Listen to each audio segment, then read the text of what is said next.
I'm honored to speak on behalf of my sisters and our generation, the children of survivors. I'm also thrilled that my daughter on the screen with us now is speaking for the next gen, the grandchildren of the survivors. Similar to Art Spiegelman's work in Mouse, my comments will be very personal, conveying the tension and challenge in the intergenerational transmission of the stories of the Holocaust. As Art mentioned in a recent chat, the past hangs over the future. And I would add, and indeed, of course, informs the future and creates many opportunities for the transmission of the stories and the legacy. Indeed, my father, those brothers that survived and those that did not, hang over my shoulder. And I'm grateful to present to you today as they inform this responsibility to maintain the legacy. Our program today and the work of Art Spiegelman is deeply resonant for me. I've wrestled my whole life with the stories, the images, and the history of my parents and my people. Images that I was never able to really grasp or afraid to. Of grandparents, aunts and uncles who I never met. Of how they went somewhere and died somehow as nobody bore witness. The path of survival of my folks from the Holocaust was so heavy and constant on my shoulders. In my developing years, the pain of the images was so powerful that I couldn't bear to allow them in my life at times. My young life was much a struggle between respecting my parents and understanding the power of their loss and their experiences, while struggling to get free of that pain and find my own identity and independence. Much of my life as a child of survivors and as a parent of the next gen, I've balanced between looking back and looking forward, the tension of having responsibility for the past and responsibility for the future. We have borne witness, and we will continue to bear witness. And we all carry the responsibility for the transmission of these stories.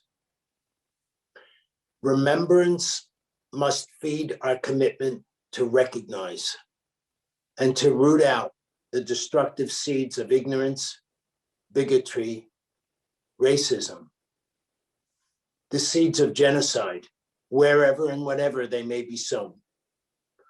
I'm so grateful to Gratz for the work they do in this program. And I am so grateful for the joy that I have from the next gens in my life.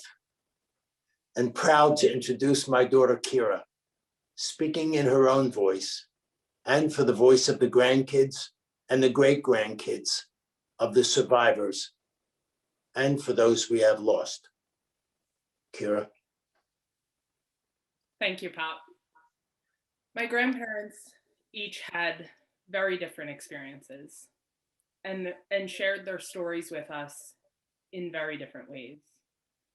They lived through nightmares, being selected from the family as the one to survive, with pieces of silver from the family menorah sewn in jackets to buy their way out of trouble when needed, in hiding, disguised as a non-Jew, in the partisan resistance movement, in Russian labor camps, and the later rebuilt Polish army.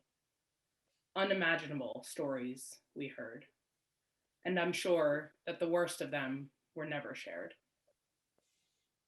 My grandmother spent most of the war believing she was the only Jew to have survived, and contemplated suicide for many of those years. It was the blessing of her life to raise her family and see the generations thrive.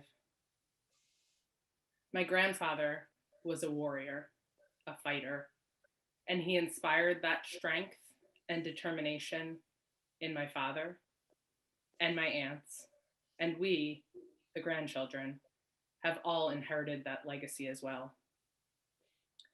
As they carried the pain of their loss heavily, we often reminded them that they survived and Hitler did not, and that they had the great joy and opportunity to build great lives and a new family, and to witness the thriving of their people.